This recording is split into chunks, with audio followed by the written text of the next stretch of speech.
99 மிகச்சிறந்த புத்தகங்கள்ல இருந்து அந்த புத்தகத்தில் இருக்கக்கூடிய ஒரு மிகச்சிறந்த வரியை மட்டும் பார்ப்பதுதான் நம்ம சேனல்ல வரக்கூடிய 99 கோட்ஸ் ஃப்ரம் 99 புக்ஸ். அந்த வகையில இன்னைக்கு நம்ம திருமூலர் எழுதிய திருமந்திரம் புத்தகத்தில் இருக்கக்கூடிய ஒரு மிகச்சிறந்த பாடலை தான் பார்க்க போறோம். இது 99 கோட்ஸ் ஃப்ரம் 99 புக்ஸ் செக்மெண்ட்ல வரக்கூடிய எபிசோட் நம்பர் 20.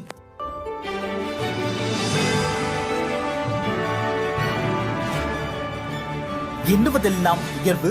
நான் உங்கள் ஜேஆர். தமிழ்ல உங்களுக்கு தெரிஞ்ச ஒரு புத்தகத்தோட பேர் சொல்லுங்க அப்படின்னா எல்லாருமே திருக்குறள் புத்தகத்தை சொல்லுவாங்க. ஆனா அதே சமயத்துல திருக்குறளுக்கு நிகரான ஒரு புத்தகம்னா அது திருமந்திரம் தான். திருமந்திரத்துல ஏகப்பட்ட விஷயங்கள் சொல்லப்பட்டிருக்கு. இதில் சொல்லப்பட்டுள்ள விஷயங்கள் எல்லாமே ரொம்ப ரொம்ப எளிமையா தான் இருக்கும். இன்னும் புரியாத பாடலாலாம் இருக்காது.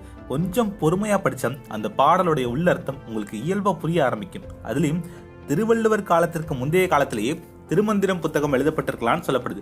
இப்படிப்பட்ட சிறந்த புத்தகமான திருமந்திரம் புத்தகத்தில் உள்ள ஒரு மிகச்சிறந்த பாட்டை நம்ம இப்ப பார்க்க போறோம். அதற்கு முன்னாடி உங்ககிட்ட ஒரு கேள்விங்க.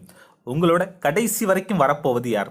உங்களுடைய பெற்றோர்களா, இல்லை உங்கள் மூலமாக இந்த உலகத்திற்கு வந்த குழந்தைங்களா, உங்களுடைய சகோதர சகோதரிகளா, நண்பனா, இல்ல உங்களோட லைஃப் பார்ட்னரான கணவனோ மனைவியோவா? யார் நம்ம கூட கடைசி வரைக்கும் வருவா?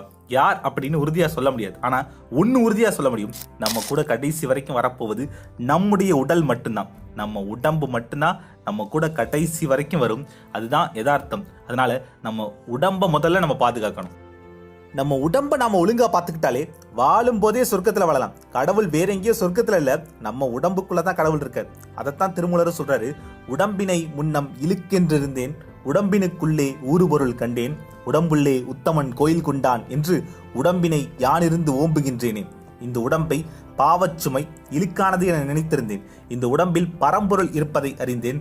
உடம்புக்குள் உத்தமனாகிய பரம்பொருள் கோயில் கொண்டிருப்பதால் உடம்பினை பேணி பாதுகாத்து வருகிறேன். நீங்க கடவுளை வேறு எங்கெங்கேயோ தேட வேணாம், நம்ம உடலுக்குள்ள தேட ஆரம்பிங்க. கடவுள் சீக்கொட்டு உள் பிளஸ் கடை. உன் உடல் ஆரோக்கியமா இருந்து உனக்குள்ள கடைய ஆரம்பிச்சேன்னா கடவுளை கண்டறியலாம். அதற்கு உங்க உடம்ப இரும்பு போல வச்சிருக்கணும். நீங்க சொல்றதெல்லாம் உங்க உடம்பு கேட்கணும். நில்லுனா நிக்கணும், உட்காருனா உட்காரணும், முட்டிய மடக்குனா மடக்கணும். உங்களோட முதுக முன்பக்கமும் பின்பக்கமும் வளைக்க முடியணும். நீங்க சொல்றத உங்க உடம்பு கேட்கணுமே தவிர்த்து உங்க உடம்பு சொல்றத நீங்க கேட்க கூடாது. ஐயோ முடியல வலிக்குது அப்படின்னு சொல்லவே கூடாது. நீங்க வளைக்கும் போதெல்லாம் உங்க உடல் வளையணும்.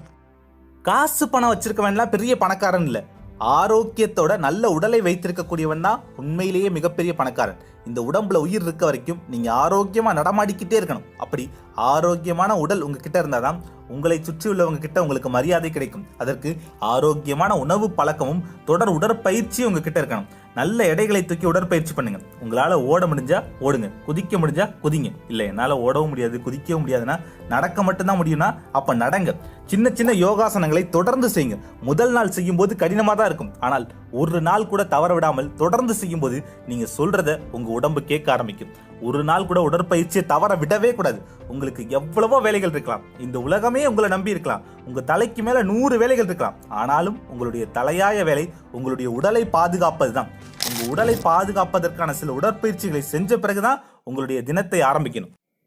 ஆரோக்கியத்தோட அருமை நோய் வரும்போது தான் தெரியும் அப்படின்னு சொல்லுவாங்க. யோசிச்சு பாருங்க, உங்களுக்கு சளி பிடிக்கும் போதுதான் ஆரோக்கியத்தோட அருமையே தெரியும். இவ்வளவு நாள் இந்த மூக்குல எவ்வளவு இயல்பா சுவாசிச்சுட்டு இருந்தோம். காத்து உள்ள போறதும் காத்து வெளியே வர்றதும் ஒரு சாதாரண விஷயமா இருந்தது. ஆனா இன்னைக்கு சில நீர்த்துளிகள் இந்த மூக்குல அடைச்சிருக்கனால மூச்சு விடுறது எவ்வளவு கஷ்டமா இருக்கு அப்படின்னு சளி பிடிச்ச பிறகுதான் நமக்கு தெரியும். ஆனா அதுவே நீங்க மட்டும் தொடர்ந்து மூச்சு பயிற்சிகள் செஞ்சுட்டு இருந்தீங்க அப்படின்னா இந்த சளியெல்லாம் உங்க கிட்டவே நெருங்கி இருக்காது. சளி மட்டும் இல்ல, நீங்க மட்டும் தொடர்ந்து மூச்சு பயிற்சிகள் செஞ்சீங்கன்னா உங்களுக்கு வரக்கூடிய 80% நோய்கள்ல இருந்து தப்பிக்க முடியும்னு சொல்றாங்க. மூச்சு பயிற்சிகளை காலையில தான் செய்யணும்னு எந்த கட்டாயமும் இல்லை. உங்களுக்கு ஓய்வு நேரம் கிடைக்கும் போதெல்லாம் செய்யலாம். நாடி சுத்தி பண்ணுங்க, பிராணாயாமம் பண்ணுங்க. ஓய்வு நேரம் கிடைக்கும் போதெல்லாம் மூச்சை கவனிச்சு சுவாசிங்க. இன்னைக்கு 40 வயசுல இருக்கவங்க கூட என்னால காலை மடக்கி உட்கார முடியாது அப்படின்னு சொல்றாங்க. எவ்வளவு பெரிய அசிங்கம் தெரியுமா? உங்க உடலே நீங்க சொல்றதை கேட்கல, உங்க உடம்பே நீங்க சொல்றதை கேட்கல அப்படின்னா உங்க கூட இருக்கவங்க எல்லாம் நீங்க சொல்றதை எப்படி கேட்பாங்க? உங்க உடல் உங்களுடைய முழு கட்டுப்பாட்டுல இருக்கணும். பொதுவாகவே ஆன்மீகம் சம்பந்தமான புத்தகங்கள்ல என்ன சொல்லுவாங்கன்னா, உடல் அழியக்கூடியது, ஆன்மா தான் என்னைக்குமே நிலையானது அப்படின்னு சொல்லுவாங்க. ஆனா திருமூலர் என்ன சொல்றாருன்னா, உன்னுடைய உடலுக்குள்ளதான் பரம்பொருள் இருக்காரு. உன் உடம்ப நீ சரியா பாதுகாத்துக்கலன்னா உன்னால மெய்ஞானத்தை அடையவே முடியாது அப்படின்னு சொல்றாரு. நீங்க சொல்றதெல்லாம் உங்க உடல் கேட்க ஆரம்பிக்கும் போது, உங்க உடலை ஒரு இரும்பு போல மாற்ற ஆரம்பிக்கும் போது உங்களுக்குள்ள இருக்கக்கூடிய கடவுளை உணர முடியும்னு திருமூலர் சொல்றாரு.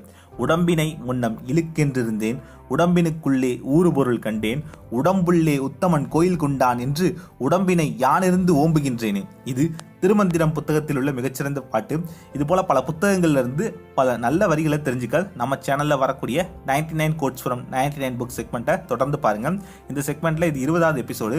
இதற்கு முன்னாடி இருக்க 19 எபிசோட்லாம் பார்க்கணும்னு நினைச்சீங்கன்னா ஃபர்ஸ்ட் கமெண்ட்ல பிளேலிஸ்ட்டை பின் பண்ணியிருக்கேன், அதில் போயிட்டு கண்டிப்பாக பாருங்க, யூஸ்ஃபுல்லாக இருக்கும். ட்ரீம் பிக் அச்சீவ் பிக், எண்ணுவதெல்லாம் உயர்வு.